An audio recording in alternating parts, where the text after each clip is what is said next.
Hey, everybody. I love that little countdown. I could see GGG. I could see you down in the little bottom screen there, and we're both getting like pumped up, ready for the countdown, ready to go. I What's need up, to everybody? mute. How's everybody? Hey, hey, hey. Hey, Hey. man. I work at Bitcoin now. Oh, nice. You got the swag. Oh, Yeah, that's sweet. Heck yeah. That's original that's swag right there. Very cool. original and premium. How's everybody? GGG has new admin privileges now in this broadcasting booth. So if you have a really cool comment, we'll play comment lottery right now, and he'll put you right up here on the screen. That's his new privilege today. So there you go. Hey, There it's it went right there. working. Hey, OX DMV, GM, DMP Febo. wins GM. Yeah, white one. It's a That's super true. exclusive. I actually haven't seen that before, the white one. Yeah, it does feel exclusive. Uh, Super cool. All right. Cool. Everybody's filing in. We got an exciting live stream ahead of us.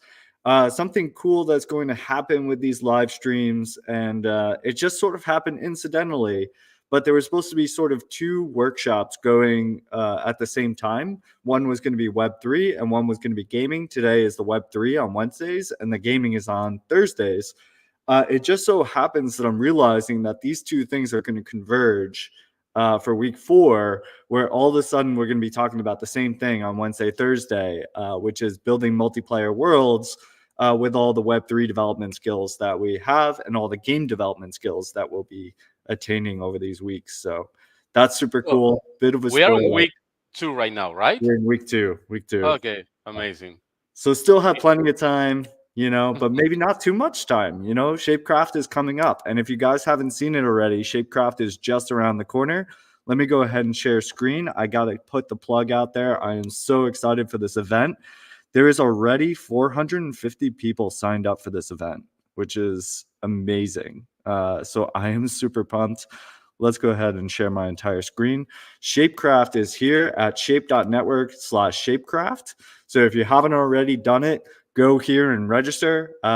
You will be able to click on register. It's going to bring you over to Alchemy University, which is where we're going to be hosting everything that you need in terms of resources, in terms of understanding the prize criteria, in order to understand the judging and prize project submission. All of that is going to be on Alchemy University. The register will take you over there. So definitely check that out. Also, follow Shape on Twitter. Join the Shape Discord. There's a lot of idea formation and team formation already happening in the Shape Discord. So definitely check that out. I'm in there talking to people. It's been a really good place to hang out and just talk about some of these ideas. And then also, I know GGG, you created like a topic of the week discussion channel that we can use Yep. to talk about some of this stuff, right? We are creating a weekly discussion channel. There's a channel called Topic of the Week on Alchemy University Discord. So we discuss there the projects, the ideas, how to improve what we learn here, what are you building. So join Alchemy University Discord. I'll be sharing some links soon. That's awesome. It's all coming together, man. I'm so excited. All right, cool. So definitely register up on Shapecraft. Let us know your ideas. Let us know what you guys are thinking about building. Again, this is going to be a very collaborative. We haven't really released the criteria for the projects yet, but a big part of what we're going to be looking for is for you to collaborate with other teams. The whole idea here is we're building on a blockchain where we can have shared data over a common incentive. So maybe this is really the first time that we're all going to make it, right? WAGME. This is really WAGME all baked into a hackathon right here. We're all going to make it because we're building on shared incentives. There's a reason for us to build a universe of interconnected game experiences, and that's what I want to show here. Is just maybe a quick like a demo over these 8 sessions of how you could do something like that. Very cool. Yeah, we get any questions, GGG? Should we hop on in? Yeah, we will pop it up in case. All right, cool. Sweet. So what do I want to do here today? So So for today, again, I'm assuming that most people who are joining these Web3 Wednesdays, at least in these first few weeks, are trying to get up to speed with Web3. So I don't want to make too many assumptions about what you know about Web3 already. Last week we really just went over Web3 generally. I talked about what a blockchain is and then kind of went into a little bit further talking about like games and incentives and things from there, but we didn't get into much development. So today is really going to be the first time we're going to be looking at development for this audience, specifically for folks that are coming in here. Now, if you're somebody who already has done Web3 development, hopefully a lot of this will be a refresher. There is going to be some fun stuff here talking about like the world's idea. So it's going to connect in. So it'll hopefully still be entertaining and something you'll learn for everybody who's tuning in here. So the first thing that we need to talk about here today is going to be why my keyboard isn't working. Oh, there it is. All right, sweet. Is going to be APIs, Node API specifically. We're going to be talking about the Ethereum Node API, and this is going to be a really key piece before we dive into smart contract development next week. And then we're really going to start talking about application development from there.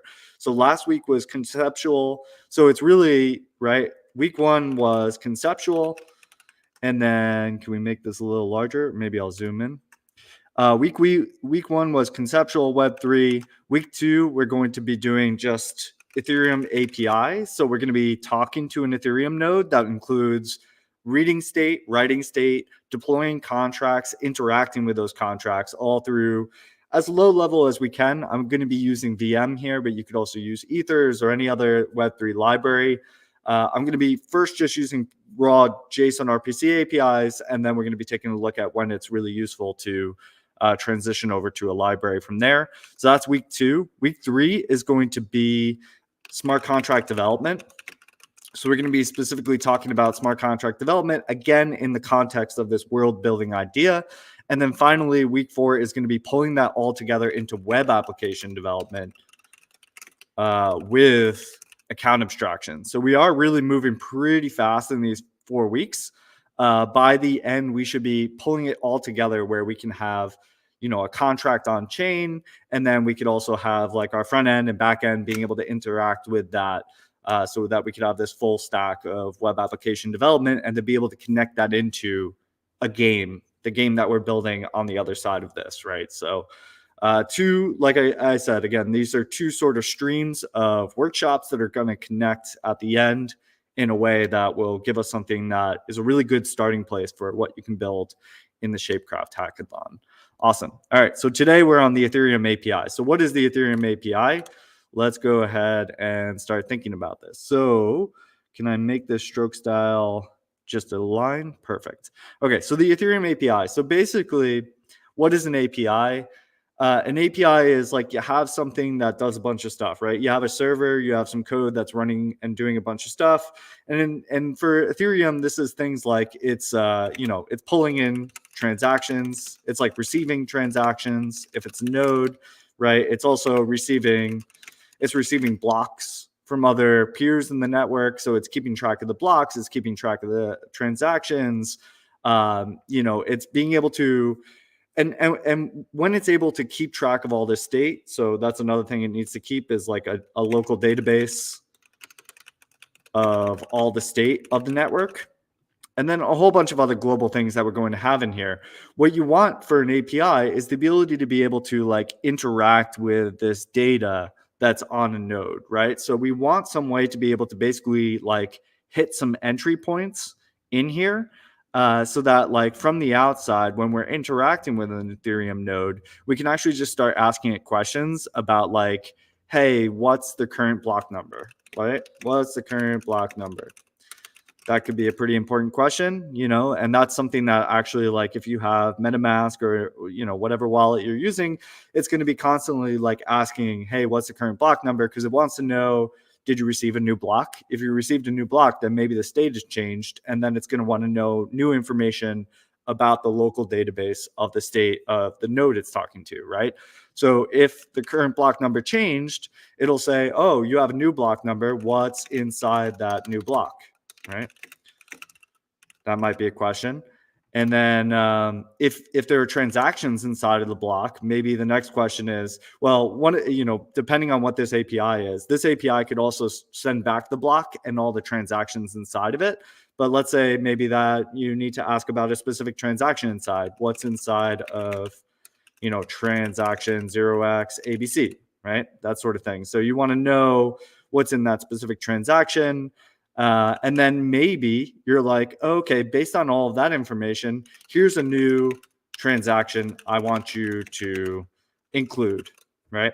And maybe this particular node is not the one that's going to mine the next block. It's not the one that's going to put the next block on chain, but it'll send it to a peer who will eventually then put that transaction in a block, and it will get included somewhere. So we need basically this to turn into an API, a set of methods. So an API stands for an application program interface, a set of methods that's going to allow us to do these things and more, right? So if you ever want to look up the Ethereum JSON-RPC API, you could just say that.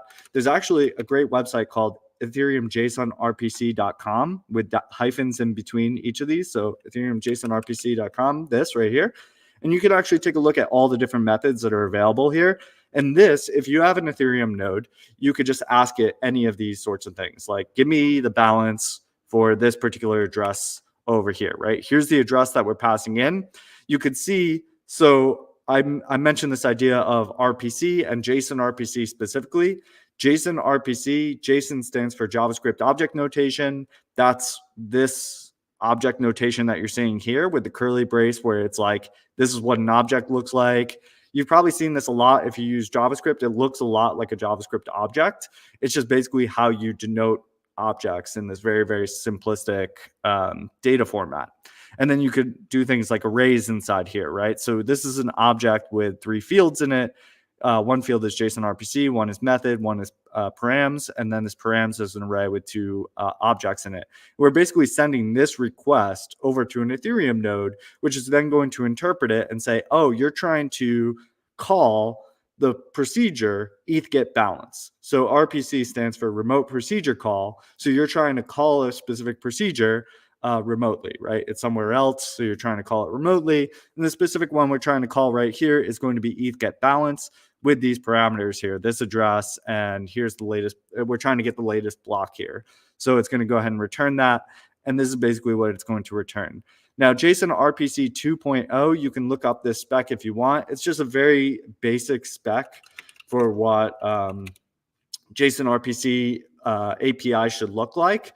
So this is just basically like standardizing APIs that are using JSON-RPC.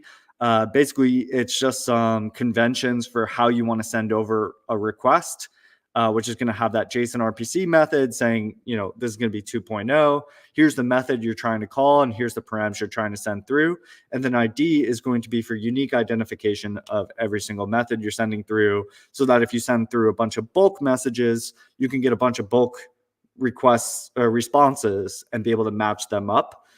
So then you could also see the response object, what should be sent back, and everything like this. So another form of API that you may have heard of is REST, which stands for representational state transfer. JSON-RPC is a much more simple API standard. REST is really, really good when you have resources and you want to be able to do all the HTTP verbs, like you're trying to put, post, delete, patch, I don't know, all those different verbs. If you've heard of those, you can do those over the HTTP protocol and be able to say, this is my verb that I'm trying to do for this particular resource. JSON-RPC is going to be much more simple. It's going to be like, this is how I'm trying to call a method. Here's the parameters I'm trying to send through. And I think for every RPC call, you like post. So it doesn't even use HTTP verbs. You just post every single one. So it doesn't even make use of that. So it's much, much simpler. I'm guessing the reason why they chose this for Ethereum is because there's not really resources that we're sort of like creating around here. Like it would be hard to sort of like match this to a REST API. If you've used REST APIs before, you probably get a sense for what that means. If you haven't, don't worry. Basically, JSON-RPC is going to be this really simple way of calling methods on a remote server somewhere. Cool. So these are the different methods that you can call. What I want to do is I want to like do some code examples here where basically what we're going to do. So that's our Ethereum API, right? This right here is basically all the methods, knowing from the Ethereum developer's perspective that people are going to want to make these common method calls. They create these methods that basically represent these types of things that you might want to call into. And that's the API. That's how it's created, right? They just so happen to choose JSON-RPC. And there we go. We have Ethereum JSON-RPC API. So what I want to do today is I want to do a few things. I want to play around in a JavaScript environment with some of these different methods here just to see that we can get it working. We can ping a node on Alchemy and say, hey, what's the current block number on Shape Sepolia? So we're going to be taking a look at the Shape testnet called Shape Sepolia, and we're going to be pinging things like what's the current block number, what's my balance for my particular address, stuff like that. We're just going to write a few scripts, and then we're going to do something worlds related. So maybe when we get up to that point, we'll come back to this a little bit more, but I'll give a little bit of a preview for what we plan to do here for that. So when we get up to the worlds, basically in Shapecraft, one of the ideas that I'm really trying to talk about and think through is this idea of having worlds that have a common incentive.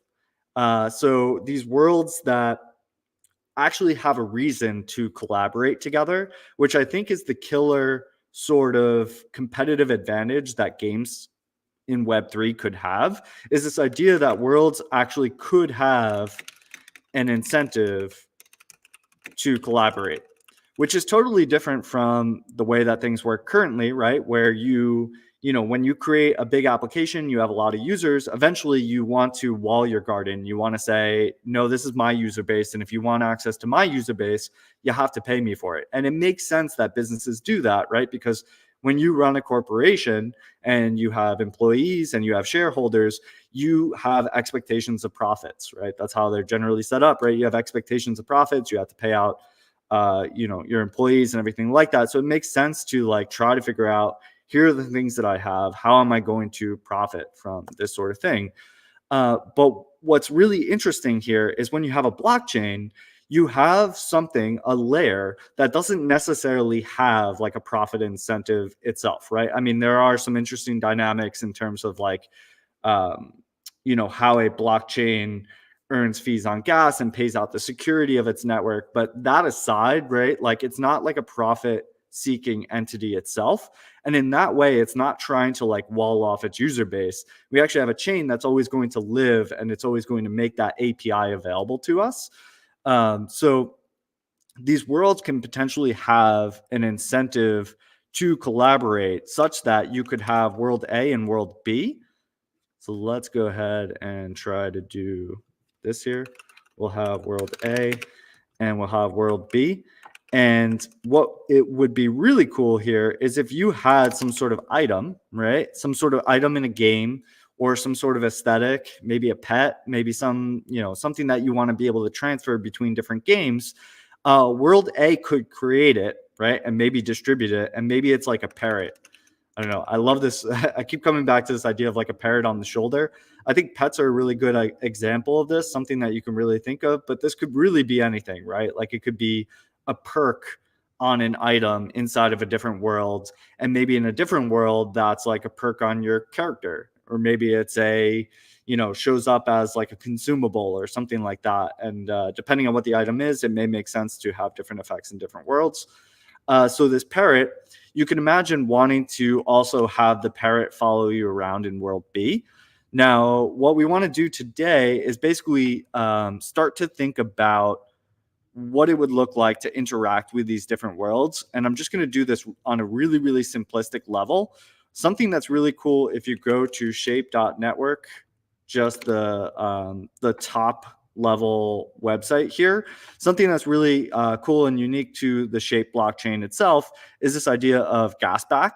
So with gasback, something that's really baked into the chain itself and something that they're really pioneering here is this idea here that when you deploy a smart contract and somebody spends some gas to interact with that smart contract as a smart contract deployer, as long as you follow a specific standard, you will actually be paid out a portion of that gas back to you, right? So if you are interacting with like world A and world B, you actually get paid for putting these worlds on chain. So if we have a parrot that's like an NFT that we are sending into world A, and then we move it from world A to world B, as long as we invoke code on both world A and world B here, both of these contracts will automatically be paid via gasback. Now, of course, you could layer on whatever rules you want to add on top of that. If there's an additional fee that you want to charge, maybe moving from these worlds or whatever you want to do. But at the gas layer, just by interacting with these two worlds, you will actually get some gas back as a smart contract owner. So what I want to do today, because we're really just focused on this very basic Ethereum API for the moment now, is I just want to sort of have a method that we're going to call on world A, and then we're going to call you could imagine us calling that same method on world B as well. And basically, we're just going to track whether or not somebody has entered or exited world A and world B. And when somebody moves between these worlds, you can imagine like having some sort of a UI where you're moving your character from one game to another. These worlds are automatically paid out via the gasback mechanism. And we'll keep track of like a mapping of like an address to whether or not they have entered this particular world, right? And that's going to be like our state of like where you are in the universe, right? Are you in world A or are you in world B?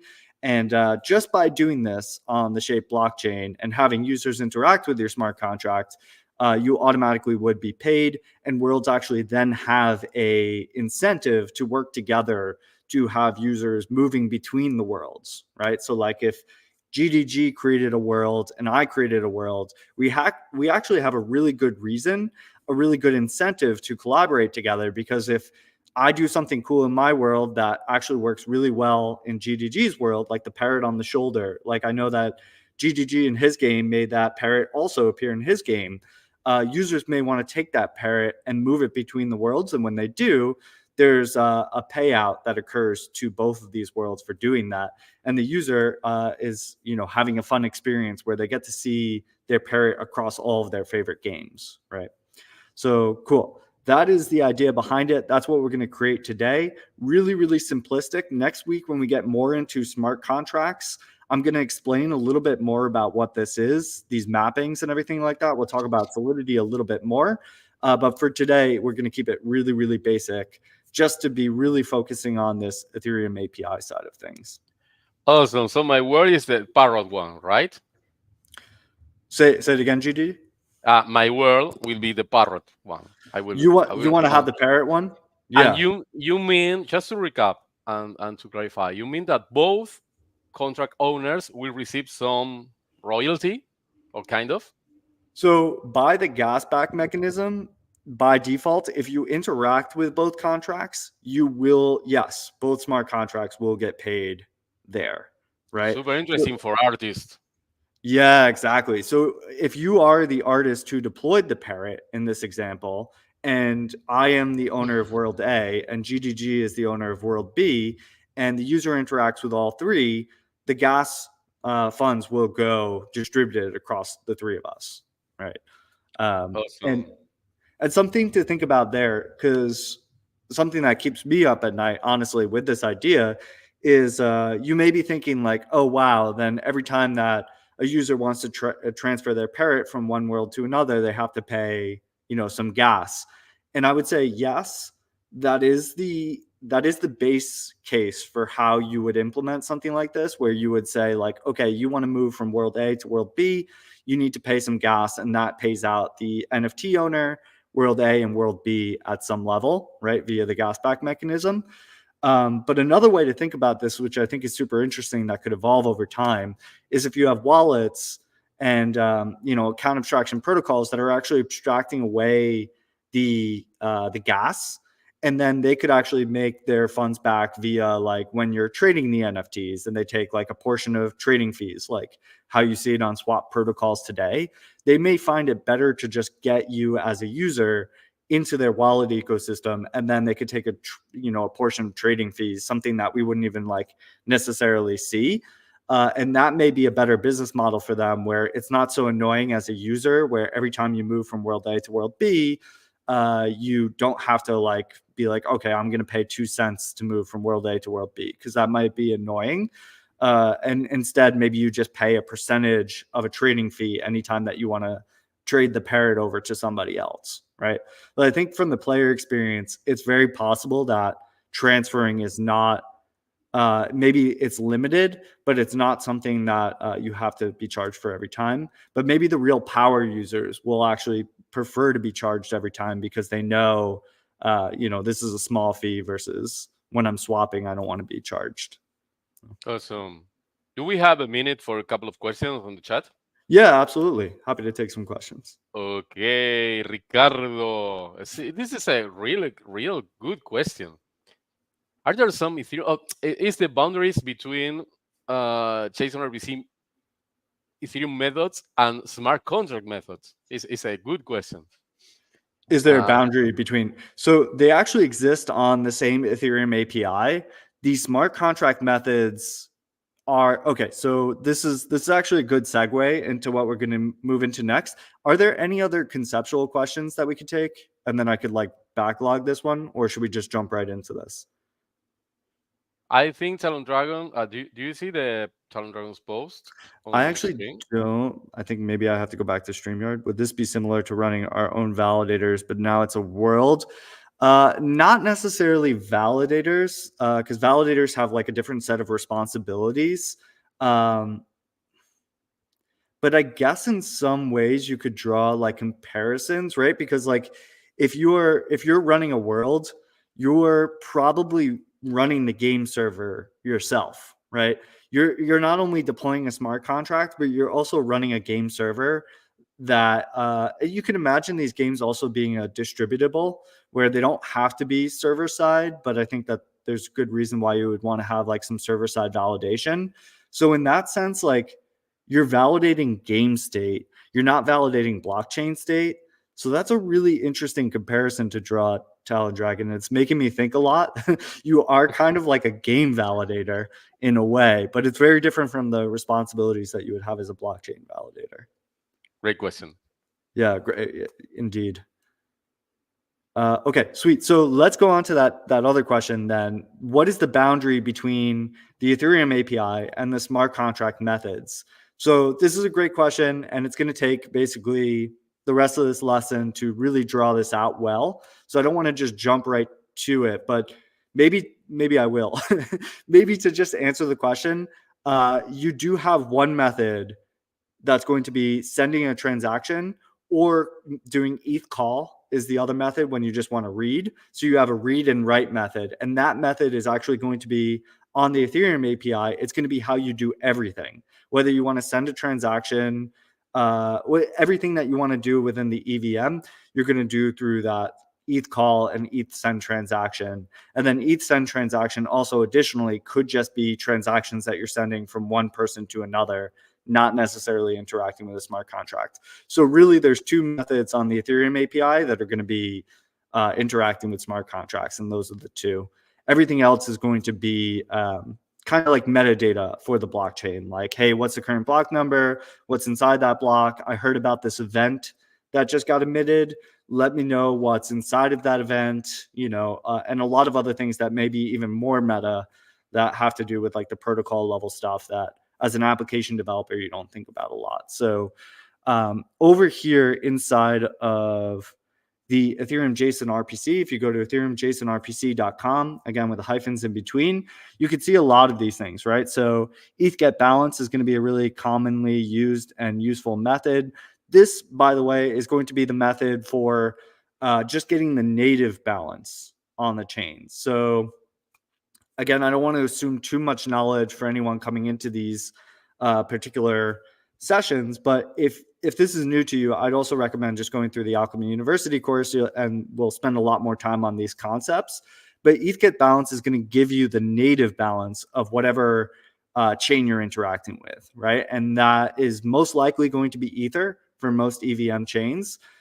So what you're going to get back is their Ether balance. But also on EVM chains, we have tokens, right? And those tokens themselves are smart contracts. So instead of using ETH get balance, you would use that ETH call to interact with a smart contract to say, hey, I want to call a method on this chain. And from Ethereum's perspective, it actually doesn't know what you're talking about. It's just like, okay, you want me to send data to a smart contract on chain. Got it. That's all you need to tell me.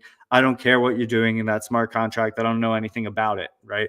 Ethereum is pretty like agnostic. It's pretty dumb to that sort of thing. It doesn't know about smart contract concepts. It just knows about the idea that a smart contract can exist, like there can be code on chain, and then that you want to make a call to it to either query that smart contract, or you want to make a transaction that writes data to that smart contract. And even in that case, it's really just sending data to the contract and then executing there, right? So it doesn't know much about the contract code itself. Cool. So that kind of answers the question. Now let's go into actually interacting with these methods so we can see these a little bit more closely. First, let's go ahead and just call like ETH get block number to get the most recent block. You can see here in Ethereum JSON-RPC, if I execute this, it's going to give me back the block number in hexadecimal. What I want to do is I want to bring this over into my JavaScript environment so we could start doing more fun stuff. Some stuff with like smart contracts. We'll do a little Solidity compilation and deployment and just reading, writing state to the blockchain. So let's go ahead and do that. So when you are doing this, you do need this right here. The Ethereum API should really be this. And then this is an Ethereum node, right? The Ethereum node is the thing that's actually doing all this stuff. It's receiving transactions, receiving blocks, keeping a local database of all the state, and all the stuff it needs to do to make sure that that's like validated and good. The Ethereum API is going to be the set of methods that we can interact with the Ethereum node. So what we need in this case is an Ethereum node that we could interact with. So you may be running your own Ethereum node, or you could go out to an Ethereum node provider like Alchemy, and we can jump in here and I'll sign in for my account and go ahead and grab mine. I do have Shape already set up here, so I can interact with Shape Sepolia.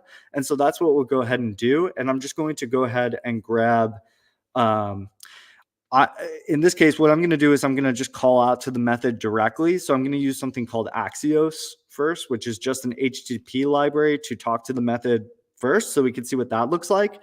And then we'll start to use, not ethers, we'll use VM in this particular case, but I'm also a huge fan of ethers. So, it's just going to lead into our application development side of things because we'll use VM in that episode.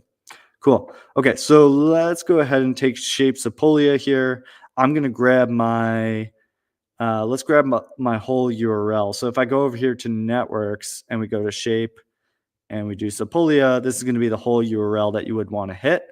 You'll notice they all have the same API key. So if you want the API key, some libraries will just want the API key. You just give them this instead. But in this case, I'm going to take my whole URL and bring it on over. And what I'm going to do is I'm going to set up a JavaScript environment. So I do so many of these demos that I have like a temp repos folder where I create all my temporary repositories. And I'm just going to make this like RPC fun. And we're going to go into RPC fun. I'm going to open it up into cursor. And we will go ahead and run this. So let's do like an index.js. And this is going to be my API URL. And let's go ahead and do that. And what I'm going to do next is I'm just going to go ahead and start a package JSON. And inside of there, I'm going to install this Axios library. So if you're not familiar with Axios, Axios is it's just an easy way to make HTTP requests. It's my preferred way of doing it. It's a really simple library for doing that. But it's gonna, it's pretty neutral, and it doesn't know anything about like Web3. It's just like an HTTP library. So it's not going to hide anything from us. And that's really what I want to see here. I just want to see sending the raw data over a JSON-RPC method and get a response back what that looks like. So then you know kind of what's happening inside there. So cool. So we have our API URL. Something we might want to do here, because in a moment I'm going to create a private key for us. So we might want to just create like a .env. just for now, some place that we could store this stuff. It's, good practice to come up with some sort of system for storing your variables. So do Alchemy API key over here, and then ideally you wouldn't, commit your .env. So something that's a good practice too is maybe to ignore your .env, so that when you create a Git repository, like I'm likely to do after this, I don't accidentally commit up my .env, and then you guys don't get like my private key and my my API key. Although, in this case, go ahead and copy away. I always change these things over, and I'm just using these private keys for testnet stuff anyway. So cool. So there's my API key. If we're going to use .env in here, this is going to come in attached to the process.env alchemy API key. And in order to get that, what I need is to use .env. So AI understood that that's what I was going for there. Very smart. I'm going to go ahead and say npmi.env. And what this is going to do is it's going to automatically, by this default config right here, it's going to look for .env at the top level of my directory, wherever I'm running this code from. So you could configure it to look for the .env somewhere else, but in this case, it's just going to grab it from my top level folder, and that's going to go ahead and attach my API key there. So if everything's working, we should be able to run node index and be able to get my API key out there. And it looks like that's not really an API key, it's an API URL. But otherwise, that looks to be working pretty well. Cool. So that's good. So we have our API URL. What I want to do next is I want to go ahead and get that block number. So I want to make that method call to ETH get block number. That's the thing that I'm going to do. Make a method call to let's say make a JSON-RPC 2.0 method call to ETH block number, and AI will now know what I'm trying to do, so it's going to help me out a little bit. So let's do get block number, and then we'll call get block number down here. I'm going to make this async so that I can await inside here, and it looks like it already knows what I want to do, which is I want to use Axios to, again, like I said, because we're using JSON-RPC, we're always going to be using the post method here. So if you're used to using like put, post, up, delete, patch, whatever for REST APIs or what have you. In this case, for JSON-RPC, you just use post, right? And then you specify your method and params inside the actual object itself. Specify JSON-RPC 2.0. We want to get the block number. That's the name of the method. All Ethereum nodes know this method, so they should respond to you as long as you're allowed to talk to that particular ETH node. So we'll go ahead and log out the data, and hopefully this will give me the latest block number for Shapecraft-themed. So let's go ahead and log that out. It says Axios is not defined. That's true. We do need to define Axios. So let's go ahead and do that. And internal server error, forwarder error 1001. That's new. Is that going to happen again? 503. Oh my goodness. Okay. Well, that's interesting. Okay, maybe I'll create a new API key. 503. Jeez, this sort of stuff always happens on live streams. That's really odd. Nothing weird I did here, right? Block number. Forwarder error. All right, let's go ahead and create a new API key over here, and we'll set up a new app. So let's create a new one. New app. Use case is going to be whatever I select there. And let's go ahead and just do Shapecraft-themed, and we'll see if we can get that working. Create app. All right. There's my API key. Let's just swap this one over here, and we'll try this again. Whoa, forward error. Why is that happening? I've never seen that error before. That's a bummer. Okay, maybe this is a good time to ask ChatGPT what that error is, because I've never seen that before in my life. It's saying maybe the API URL is not defined.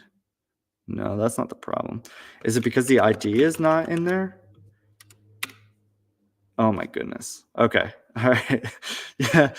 Well, I guess that was the problem. So it's the ID is technically a parameter that you want to put in there for JSON-RPC. We did see it in the spec, right? When we looked over, let me put this over here so I don't keep doing that.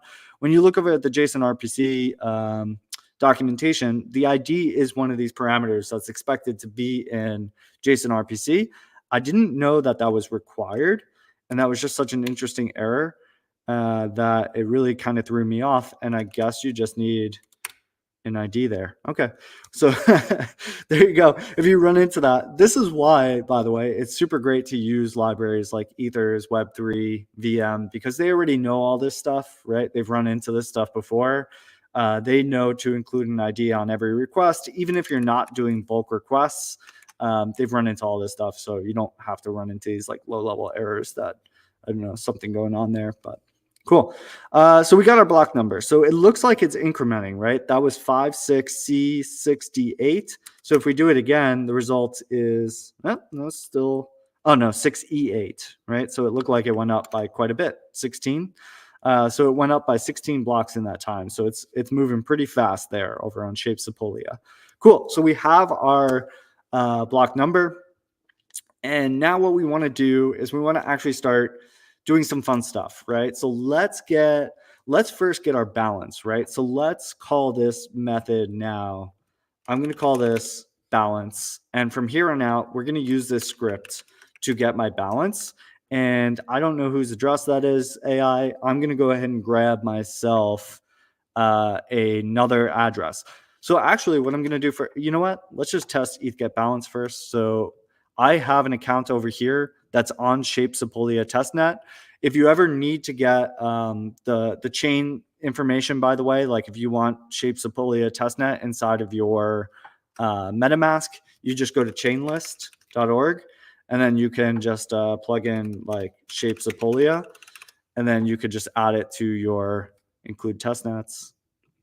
And then you could just add it to your MetaMask, right? So then you actually have like the definition of it baked into your wallet here. You can see I have this much Ether on here. So if we were to copy my address over, I should be able to get that response back to see how much Ether I have inside. Node index, node balance is what it's called now.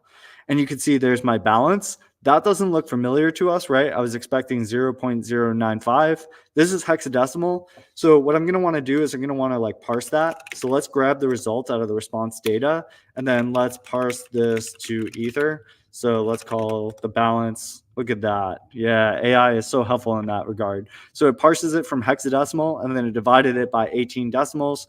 That's because Ether is 1 times 10 to the 18th. The lowest denomination is called Wei, and that is like the really, really, really small one. It's as small as you can go, but 1 Ether is times 10 to the 18th. So there's a lot of room to get really, really small with the decimals there, right?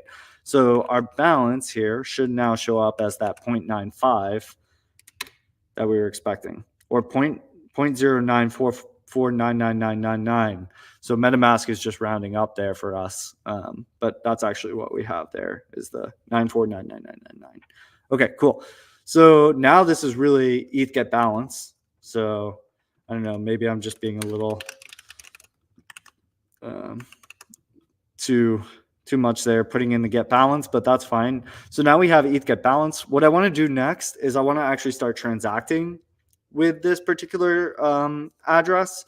So for this address right here, I like to use this one in my MetaMask all the time, and I have quite a bit of Shapecraft on there in the moment. So what I'm going to do instead for this particular case, instead of using this address, I'm going to create us a private key that we can use for this screen share.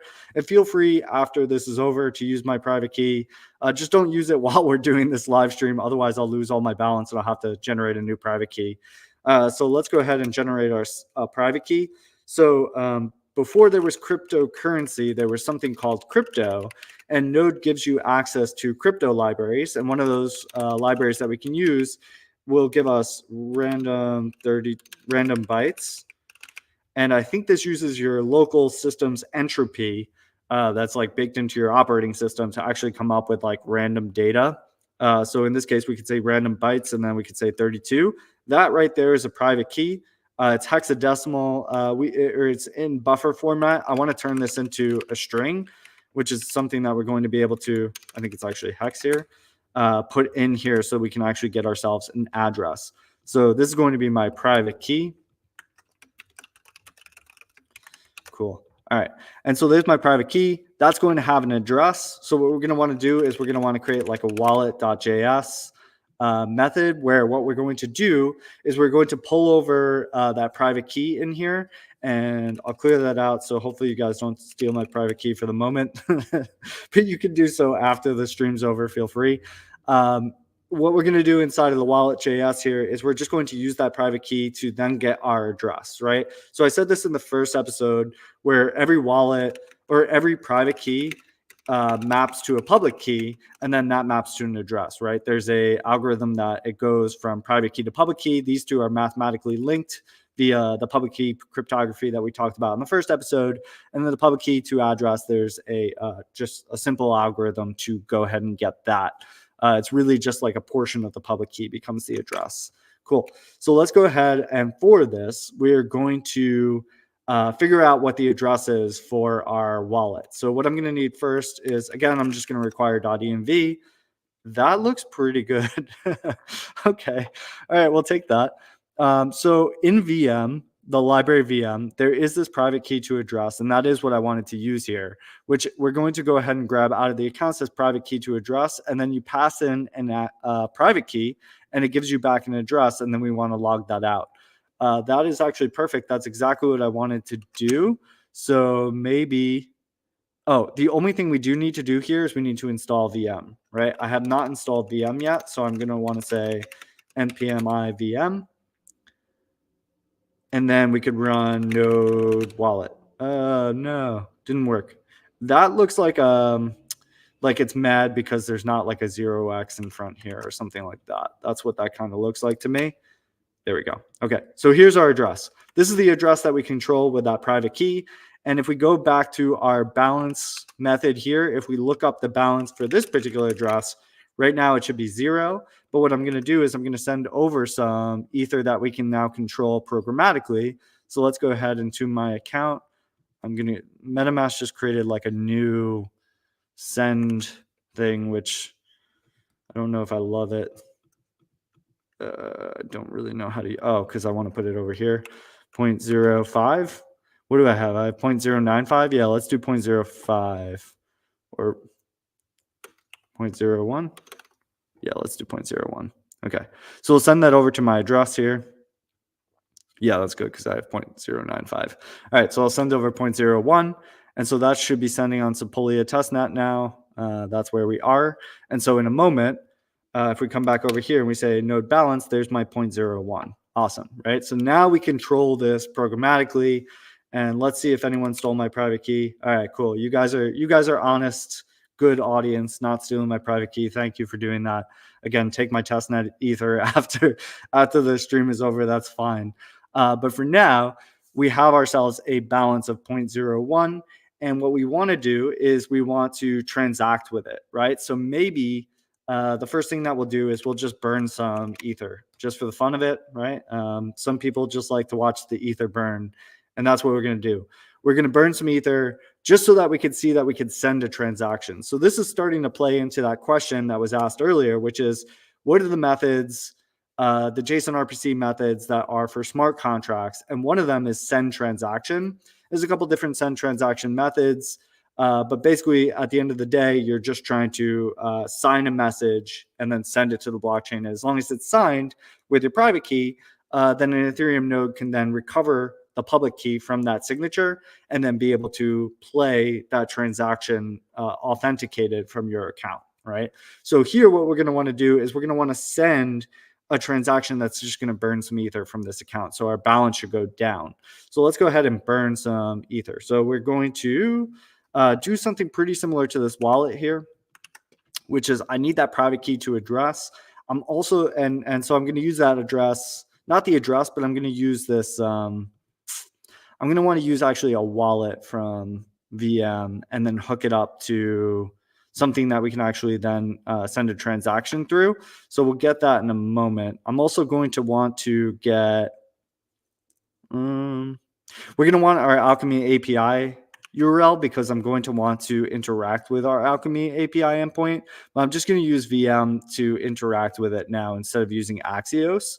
So let's go ahead and pull over Alchemy API URL, and then we'll also get a private key out here, which is going to be that right there. So we have our private key, we have our API URL, and now what we're going to want to do is we're going to want to, from VM, let's require wallet from VM. And let's see if it can give me that. Or let's get a wallet client from VM. That would be helpful.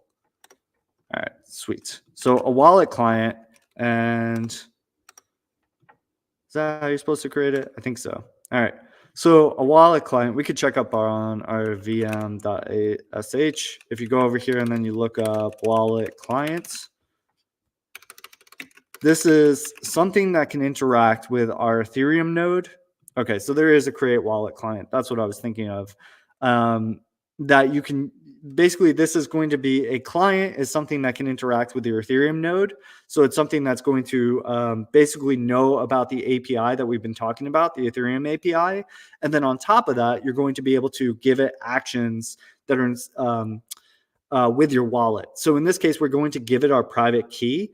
And then once it has that private key, it can do things like sign transactions for us, which otherwise you run into a lot of like crypto errors, and it gets like kind of annoying to like stitch together a bunch of libraries. But when you have something like VM or Ethers or Web3, these are going to make it really easy for you to just sign transactions with what we have here. So I'm going to use create wallet client.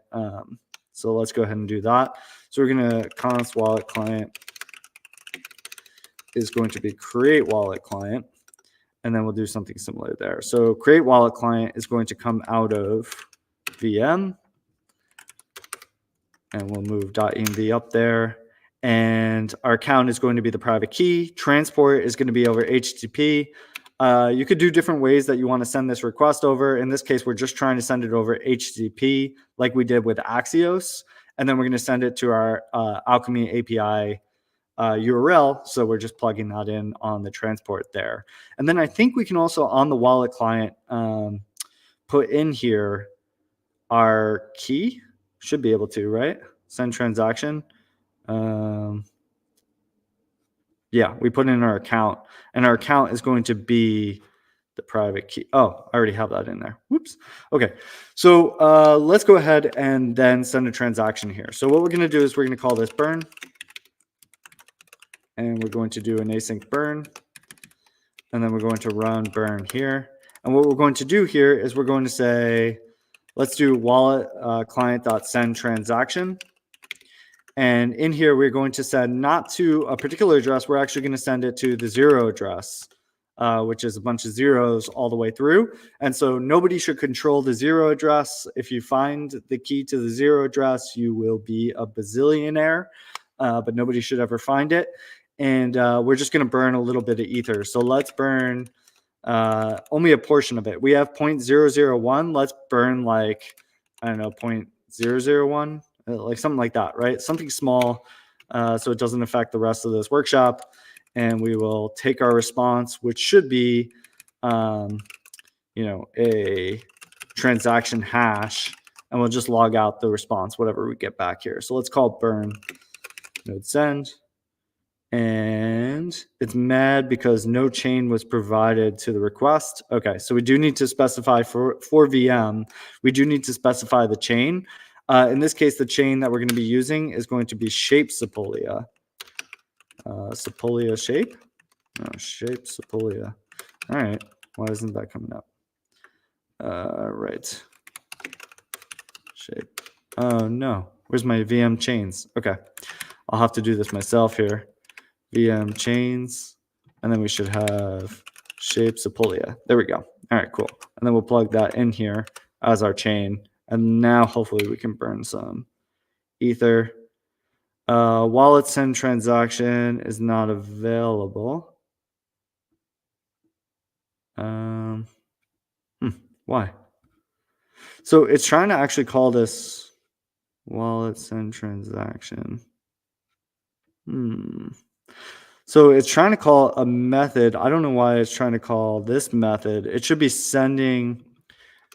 Maybe that's not the method that I want to send. What is wallet? So let's do client.send transaction. Yeah, that's the one.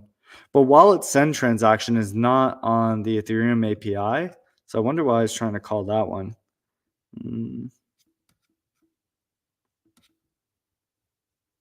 Yeah, I'm not too sure. Let's see. All right, now comes into the debugging moment. Send transaction. There's something going on here, and maybe somebody watching this already knows what it is. Wallet send transaction is not, this is a good moment for, maybe, just maybe, ChatGPT will help me here. It says convert private key to proper hex format. You think so? Is it not? No, the private key is in 0x. I don't think that's the issue.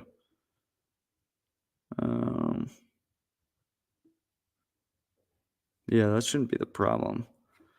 Ah, man. What is going on here?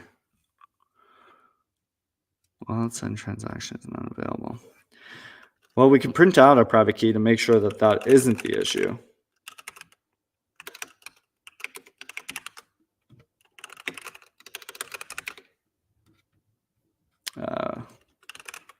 This one here. Now, yeah, that's the proper format. So there's something else going on here. It's trying to call, if you see here, the method wallet send transaction from this address. But what I really want is, there's something not quite right about this, because it should be trying to send like ETH send raw transaction, which is the method that we would use to, it should sign a message and then send that raw transaction over. And for some reason, that's not hooked up quite right. And I feel like it's probably to do with the configuration here. Is it the account, the two? I mean, we could try putting the account into send transaction, but like it seems like it's fine to put it inside of create wallet client.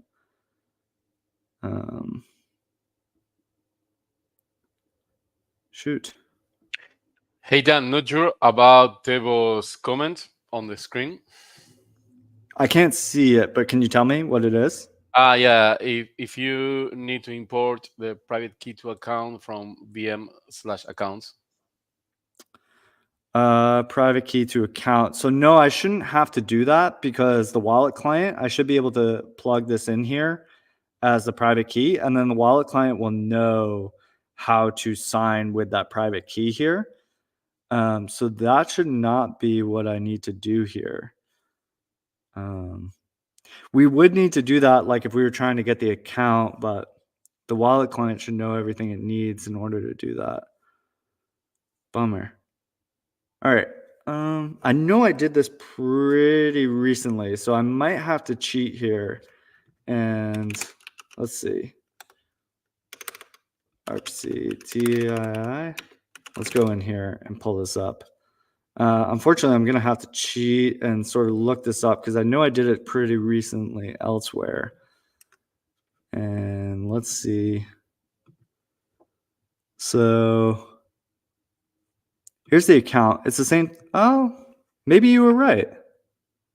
I'm sorry. Whoever said that is totally correct. And I don't know why. Hooray, Tebo. Yeah. Thank you, Tebo. Yeah, there it is right there. Okay, I see what you're saying. I thought, yeah, okay. I thought you meant like maybe using that account separately. I thought we could just plug in a private key here. I wonder if that would have gotten caught if we were in TypeScript land, and then it would have told me. And unfortunately, we're not. We're in JavaScript, so we did not get it good. So thank you so much, Tabo. That is totally correct. Instead of using a private key here, what we need to do is we need to use that same method to go get ourselves an account. And then once we have the account, then we could plug it in there. Oof. Okay, I thought it would have taken the private key, but all right. And then we need to import that here. All right. Whew. Nothing like debugging live. Cool. So we now can take this. This is a transaction hash. We could put it into Shape Sepolia here. And what this is going to pull up is that transaction. So you could see in here what's basically happened is we've taken this value and we've sent it to the 0 address here. We basically burned this forever. So unless somebody is able to somehow recover the 0 address private key, which should never happen. And if they ever do recover the 0 address private key, they probably will not care about our testnet ether. But here is the ether that we just burned, the 001. So if we go back to node balance, there it is, 0.009, right? And if we send this again, we should see another transaction hash, and then we go to node balance, and we should see that like decrease maybe in a second. There it is, 997. Cool. Awesome. So yeah, so we're sending some transactions. It took a minute for us to get there, but we are good to go with some wallet client transactions. The next thing that I want to do is I want to actually interact with one of those world smart contracts. So we are approaching time here, but I am going to try to get this part in here pretty soon. I try to keep these like around an hour, but let's go ahead and get this part in here. So I'm going to say world.sol. And I'm going to create a contract called world. And no, we're not going to do a burn. AI just wants to see the world burn. That's that's scary. Okay, and then we're going to do a license identifier, and then we are going to do like pragma 08. That's perfect. So what we're going to do here, though, is we're going to have a mapping.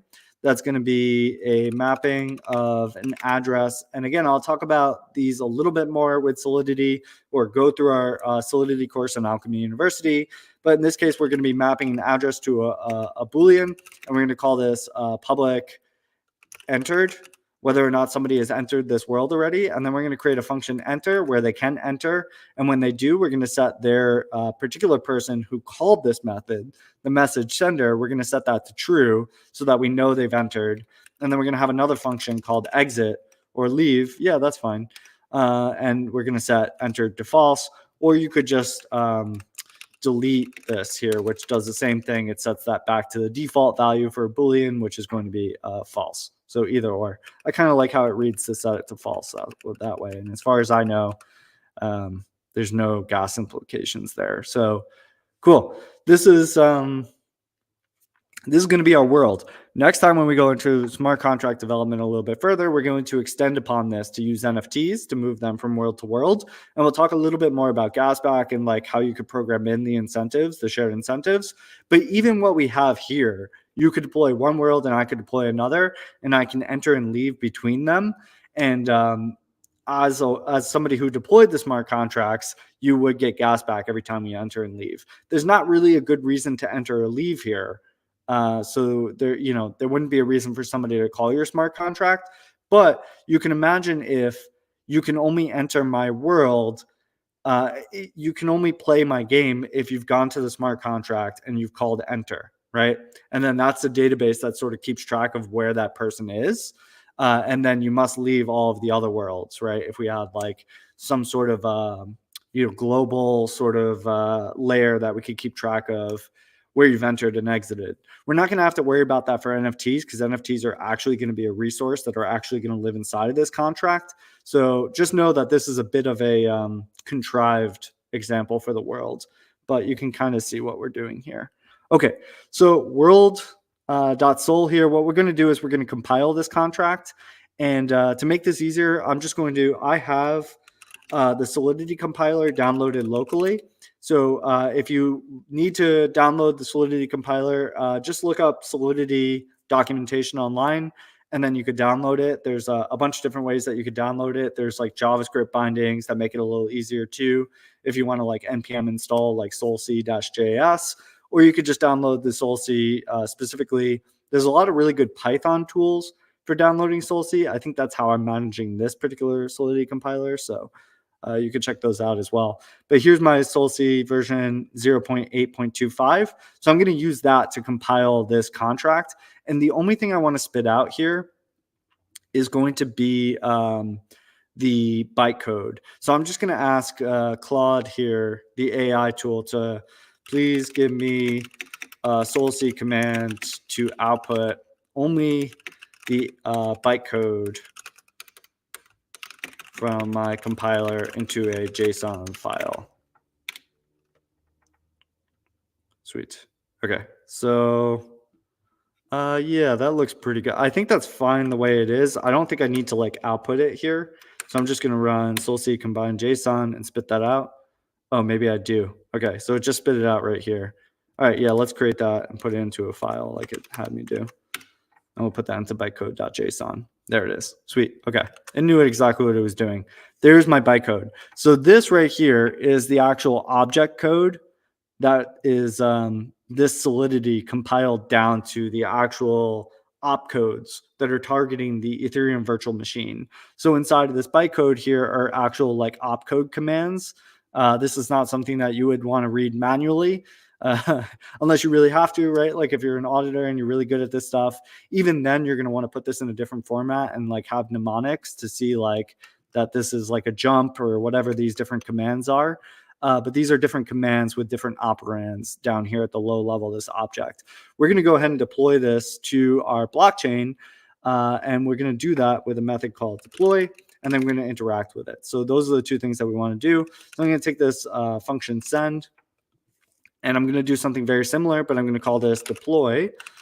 And for deploy, we're just going to call out and send data.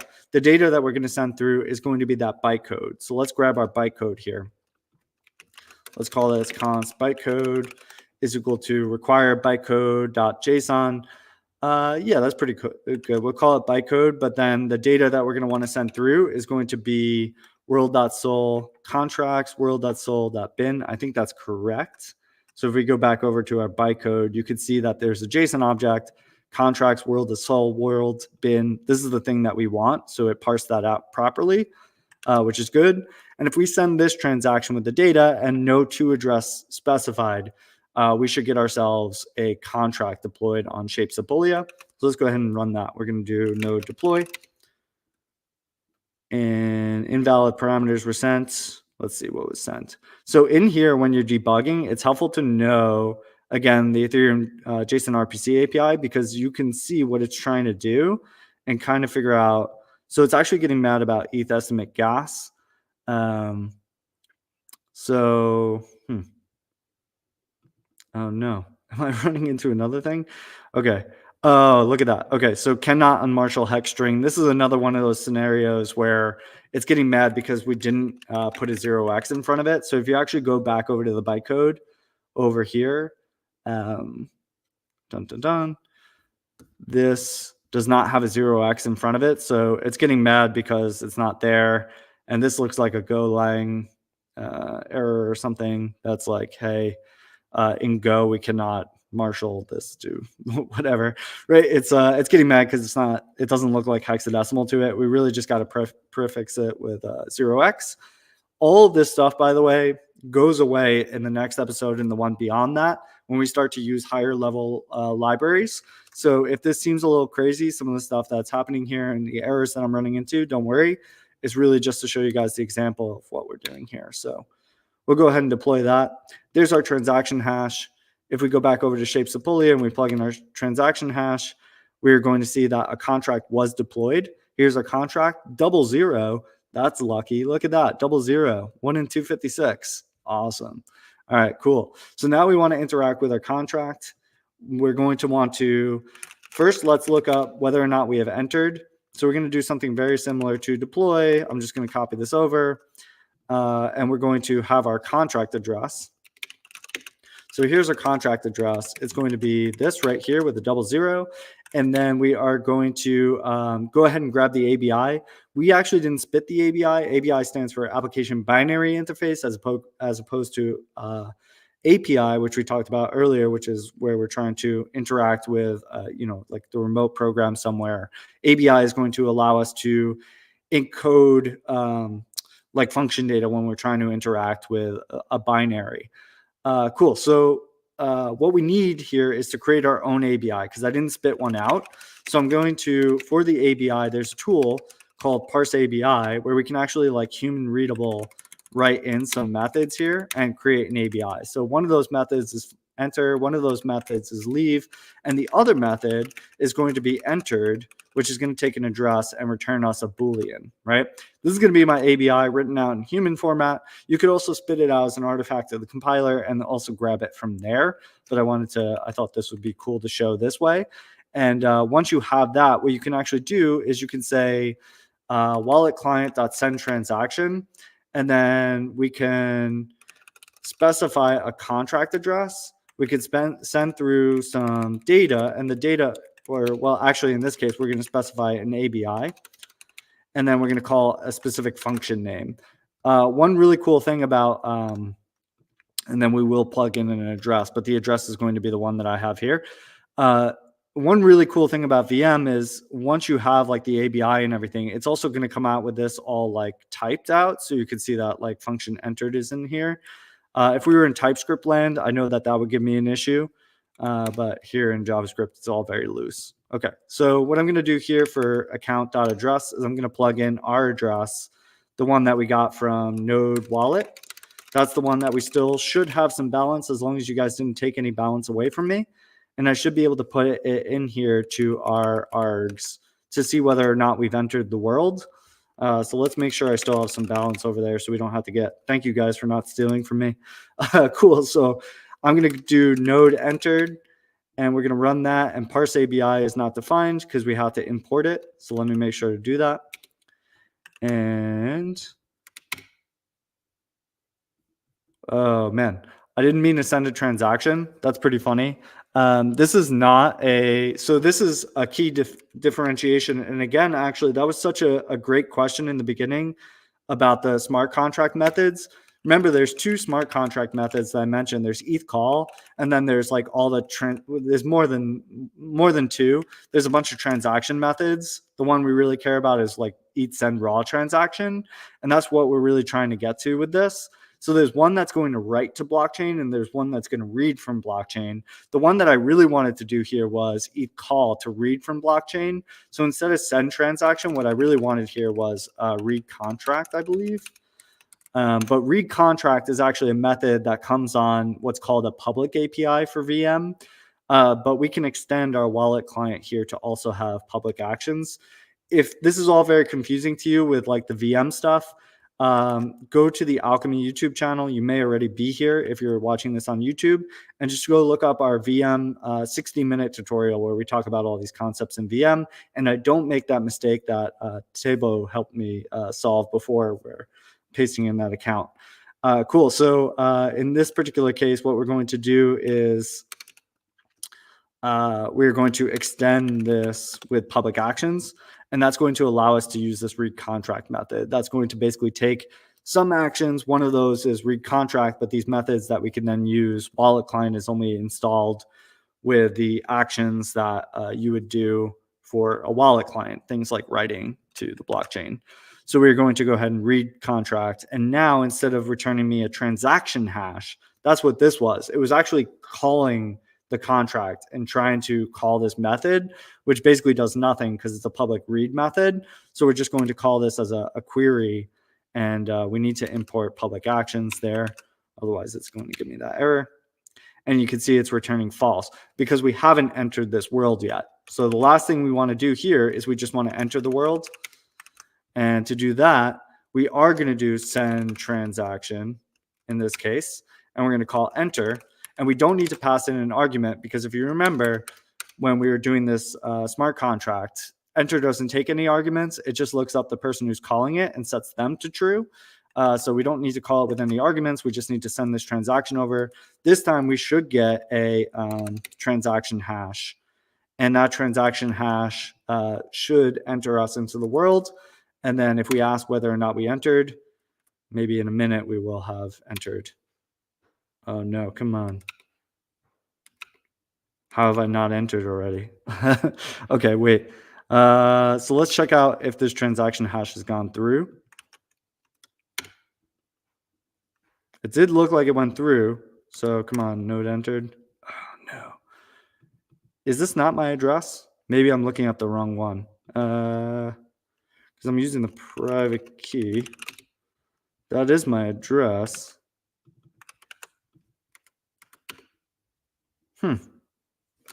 Bummer. Okay, so I should have called enter on the contract address with the,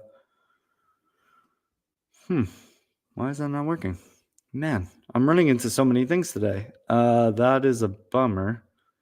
Wonder if Tabo can save me again.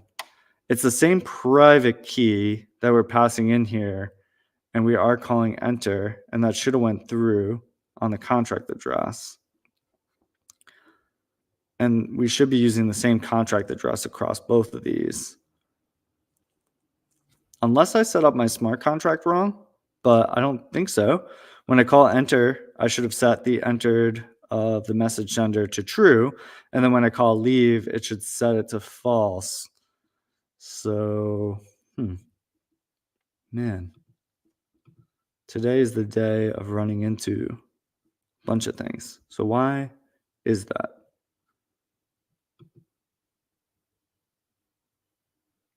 We're calling entered for that particular one. Let's try entered one more time. No, it's still false.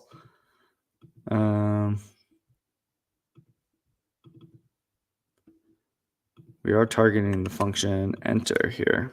All right, let's try calling enter again. But I don't know why that would change anything. No, bummer. Huh. Man. This is, I'm stumped. So this is going to be a tough one to debug purely because, okay, so maybe something that may help. Oh, wait a minute. Look at that. Okay, so this is, let's get this transaction hash over here. We called node enter, right? And then when you look at this, the raw input is 0x. That's weird. And the reason that's weird is because the input here should be targeting a method on the smart contract, and the smart contract method should be encoded in the input to the contract over here. So for some reason, this function name isn't being called on the ABI. Oh my goodness. What is going on here? We could try just sending the raw data to the address. That's one way we could do it, is we could just call the address and pass in the data like this so that we could be sure that we're calling enter on it. Maybe that might work. I'm curious why this isn't working. And I wonder if I just like did another thing wrong for VM. I'm just like 0 for 4 on VM today. I wonder if I could pick it up. So if we say send transaction, let's go look up the API and see if maybe there's another way. Or we could just send the raw transaction. But you do the account, you do the to, and you do the value. But if we're interacting with a smart contract, maybe we should use write contract. And maybe that's gonna. So for write contract, there's simulate contract, but there's write contract where we pass an address, an ABI, and a function name. All right, let's try using write contract. I thought send transaction would work, but it doesn't seem to be targeting that function name. So we'll do its address, ABI, and function name, and we should already have the account. So let's do node enter. And then hopefully we'll give it a second. There it is. All right. All right. So use write contract. I don't know why you can't use send transaction, but I guess when you're trying to write to a contract, use write contract here, even though I thought those methods were being sent through. But you could see in that case, it was helpful for us to know the low level methods here. And knowing that when you're trying to send a raw transaction, what's actually happening is behind the scenes, it's taking this enter method and it's coming up with a method identifier. And the method identifier is actually the catch-out hash of this method here.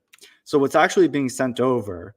So if you go to catch-out 256 and you take in enter here and you just put this in here, the first 8 hexadecimal characters here, E97DCB62, this is actually what it should be sending over on each send raw transaction because we're targeting that function on the smart contract, that tells the Ethereum virtual machine, this is where we want to call the smart contract. This is like the jump destination that we want to go to. So start executing code from this function right here. So we're like targeting a very specific like method on that smart contract inside of the bytecode.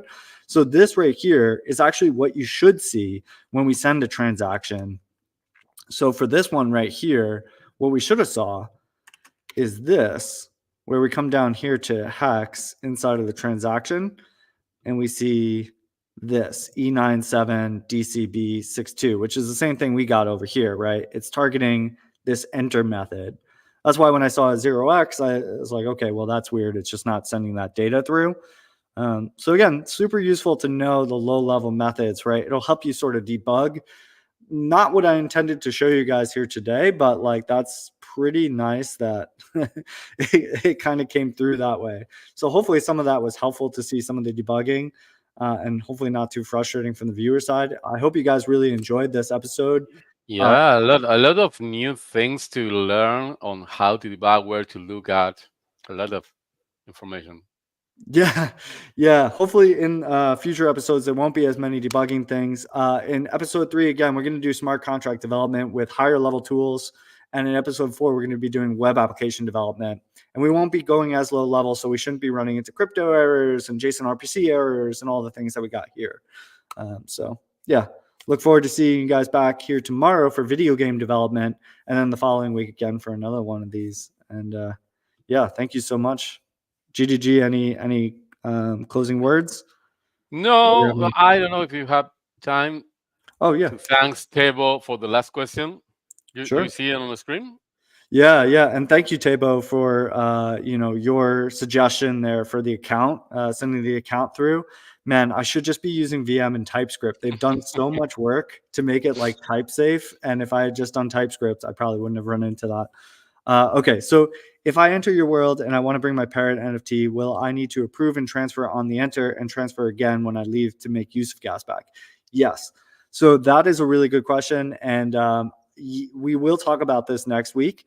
But basically the answer, Tabo, is yes, because you do need for gasback to make use of it to interact with the smart contract. Because what they are actually going to be doing with gasback is the Shape team is going to be dissecting the ETH call, like the entire call stack, and basically seeing what smart contracts are being called all along the way and divvying up the gas back to those smart contracts. So your question is basically like, do I need to somehow interact with that smart contract? And the answer is yes. So we'll have to use the approved transfer from flow, and I will show that next week to make use of gasback. Now, you don't necessarily like, you can program in your own incentive. Gasback is just a really like nice way of basically baking this in here at the low level. So you could also program in your own like incentives on top of that, so that maybe you wouldn't have to use the approved transfer from. But that is a pretty common flow. So I think that is what we'll do here with these paired NFTs. Awesome. And thank you again, Tabo. Sweet. Okay, awesome. Tomorrow, same time for Web Worlds session, and next week, same time for part 3, right? That's correct. Yeah. Okay. Thank you so much, everybody. Hope you enjoyed it, and we'll see you tomorrow and next week. Till next time. Thank you so much. Take care, everybody.